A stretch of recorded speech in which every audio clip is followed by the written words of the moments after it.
Ilang TikToker ang nakikilala ngayon sa social media dahil sa kanilang mga kakaibang content.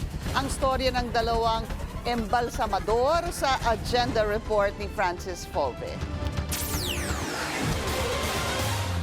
Umani na ng 4.7 million likes ang TikTok account ni Jumping Embalmer na si Paolo Velasquez. Third generation owner din siya ng kanilang punerarya. Undas feels ang kanyang content bilang lisensyadong embalsamador.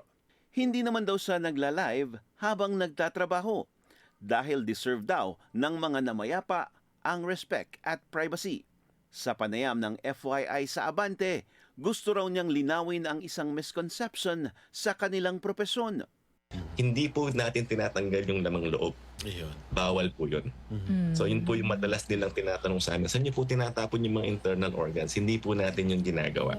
Okay? So, yan lang po yan. In fact, even after autopsy po, pinabalik po natin yung mga organs and then regular embalming po tayo. Kwento pa ni Paulo, dahil sa klase ng trabaho, hindi maiiwasan ang mga pagkakataon na ramdam niyang may kasama siya kahit wala naman talaga. Na nangyari po yun. Nahulugan ako ng gamit. Wala namang hangin.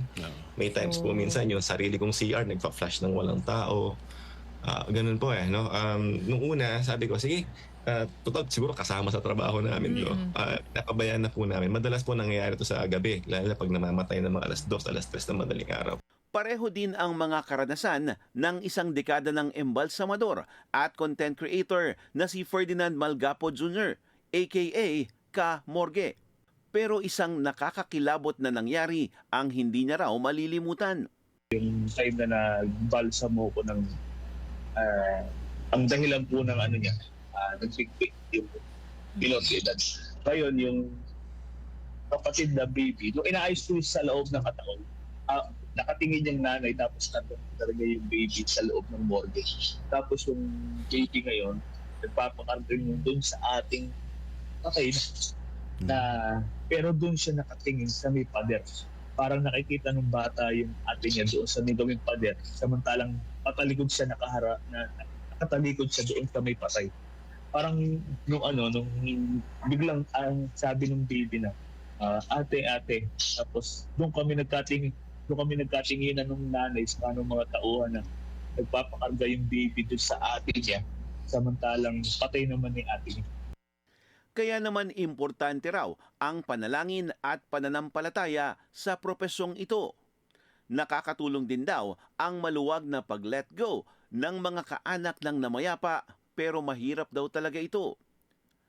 Kaya naman may tulong dito ang funeral organizer ng isang funeral park sa Jensan. Nag-viral ang isang libing na mala-party ang tema. Nahiling daw ng namatay at naulilang pamilya nito. Galing yun talaga sa request ng family. So, initially yung program, ginawa yun siya, nag-request talaga yung immediate family na kung pwede, hindi ganun ka-intimate yung grief na mangyayari.